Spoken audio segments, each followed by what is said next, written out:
Hey everybody, how's it going? It's me, Logan, aka Suburban Yinzer. And in this video, I'm going to be talking about my mother's side of the family, particularly her father's side of the family. So my maternal grandfather's father's side of the family on my mother's side. So my maternal grandfather's father, so my great-grandfather on my mom's side, his family was from Chambersburg. And when I was over in Gettysburg a couple weeks ago at East going out to Philadelphia, I wanted to make a video about my family in Chambersburg. But the problem is, where am I going to go and make this video? Am I going to stand in front of a house in the middle of Chambersburg? No. I felt like that the backseat of my car in Pittsburgh is a great place to talk about my family. Because, hey, why not? So I'm going to be pulling up some pictures of my ancestors from Chambersburg. And for many Yins that don't know, or don't know where Chambersburg is about, I'd say about a half an hour west of Gettysburg. So it's very close to Gettysburg. And so my side of the my mother's side of the family, before they moved out to Pittsburgh, that branch, so my mother's grandfather's side of the family, before they moved out to Pittsburgh in southwestern PA, they lived in Chambersburg out east in the border of Pennsylvania and Maryland. They lived out there for, I would assume, 150, 200 years, a long time, back to the American Revolution, and even prior, probably to the French Indian War. So, as it applies to my family from Chambersburg, well, how are we going to compare that to Gettysburg? Well, that's a very interesting question.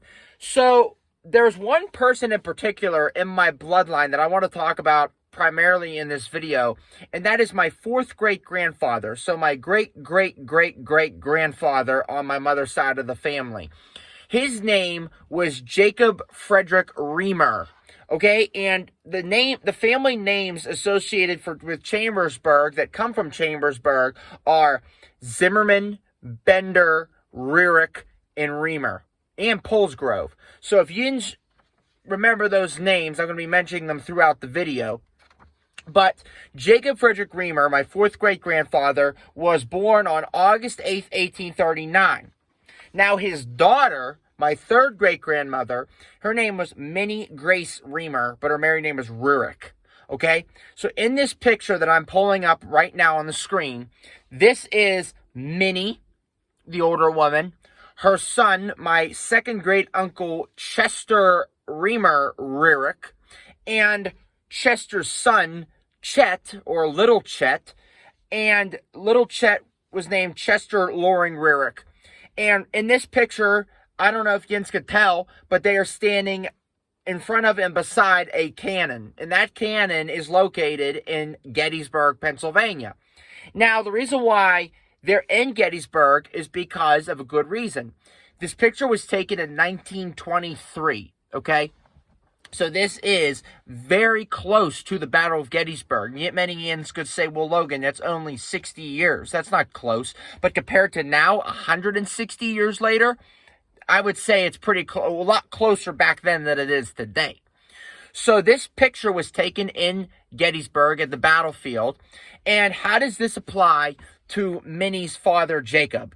Well, Jacob Reamer, who was originally from Guilford, which Guilford is a little township that's basically on the border of Chambersburg.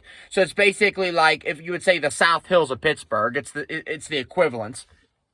So Jacob not only was from Guilford, but he also lived in St. Thomas. And St. Thomas is also another township associated with Chambersburg, not too far away.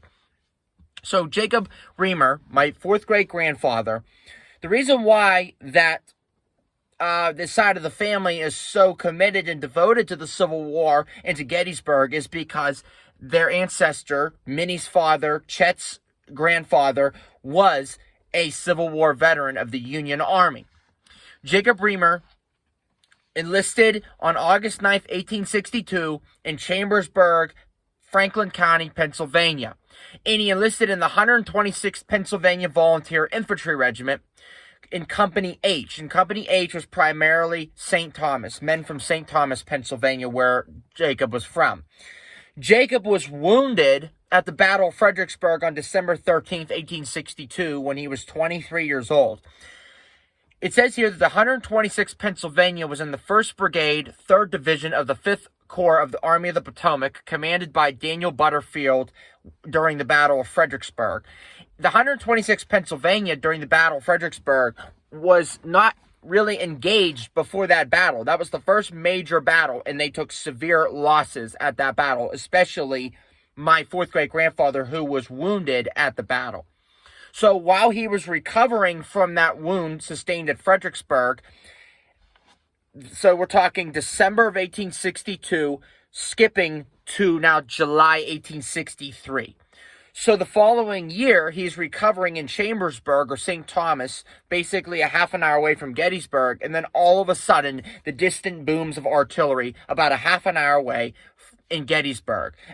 People said all the way from Harrisburg that they could hear the booms about an hour and a half away or an hour away from Gettysburg. And even Philadelphia, and some accounts, Pittsburgh, PA, the beloved homeland of myself. People say all the way over here in Pittsburgh, about 3.5 hours away, that they could hear the cannon booms all the way to Pittsburgh. But you know what? In certain circumstances, that could apply. That could be legitimate. You never know. So in this other picture that I'm going to pull up right now is Minnie, my 3rd great grandmother, her daughter-in-law, my second great aunt, Aunt Josephine, who died very young, and then I assume Chet, because I'm not looking at the picture right now, but their adopted son, Chet. That is not their blood son, that's their adopted son. And Chet was named after his adopted father, Chester, a.k.a. Chet Sr. So in this other picture that I'm going to pull up right now, hey, why not? We have Jacob Reamer's widow, my 4th great grandmother, Martha Polsgrove, and her married name was Reamer. This is the living children at the time. This picture, I'm assuming, was taken in the late 1910s, approximately 1916 to 1919 or 1920. She died in 1924, I'm assuming. Yeah. No, 1921. I'm thinking about my other 4th great grandmother. Martha died in 1921. She was born in 1842. Now, going back to Gettysburg, the battle.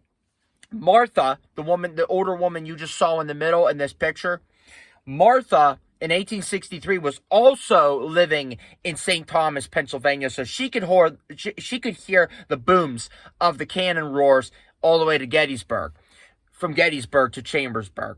So during the time of the battle, Jacob, my 4th great grandfather, the veteran of the 126th Pennsylvania who was wounded at Fredericksburg, I don't know personally if he was engaged into Gettysburg, meaning that him as a civilian, being a veteran, that he rode a horse and went about a half an hour to Gettysburg. But hey, in my mind, as a fantasy, it would be pretty cool to imagine my 4th great grandfather on a horse riding a half an hour towards Gettysburg to help out the wounded soldiers, which he was in December of 1862.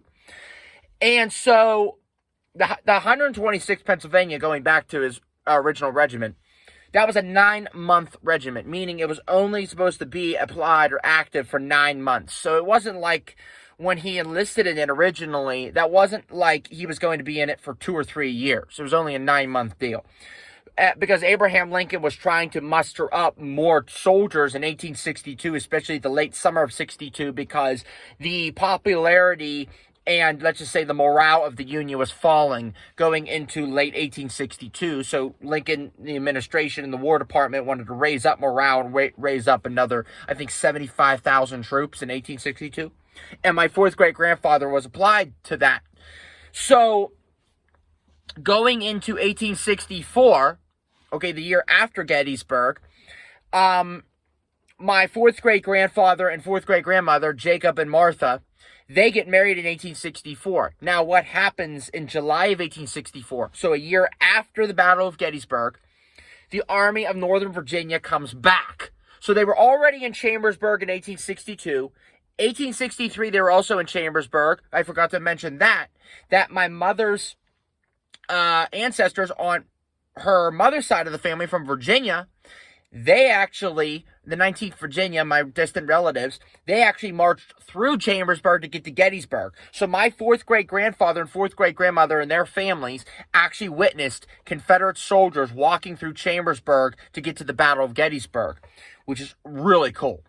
But going into 1864, specifically July 31st, 1864, the Army of Northern Virginia, or the Confederacy, came back to Chambersburg. This time they came with a vengeance. They weren't here in peace, peacefully. When they visited Chambersburg, they were holding it at a ransom and wanted money for reparations for the towns burnt down in the Shenandoah Valley in Virginia. Now, naturally, the people of Chambersburg are very resistant towards this demand of this, basically theft of their money, basically held at gunpoint, which I'm not saying that the Confederacy is guilty of, because the Union's guilty of it as well. I mean, hey, the Union burnt down more cities and towns and villages and farms than the Union, or the Union burnt down more crap in the South than the South ever did. So don't be thinking that the South in this circumstance is evil, because they're just trying to get reparations and a little bit of eye for an eye, tooth for a tooth for what's been happening down in the South for the past 3 years. But regardless, Chambersburg was burnt to the ground by the Confederates. And then they retreated out of it and went back into Maryland, in Virginia. So my fourth great grandfather, this stirs him up and makes him absolutely mad. Okay, he's 25 years old at this time, or almost 25, and he decides to re-enlist back into the Army of the Potomac, into the Union Army, to get revenge for the burning of his home, Chambersburg. That's like my Pittsburgh. That's like if some foreign army walked into Pittsburgh and burned it to the ground. That's essentially the same perspective that Jacob had when the Confederates burnt down Chambersburg on July 31st, or no, July 30th. I think it was July 30th, 1864. But regardless, it was late July. So he re-enlists on September 3rd, 1864, because he is very enraged about the burning of his hometown, Chambersburg.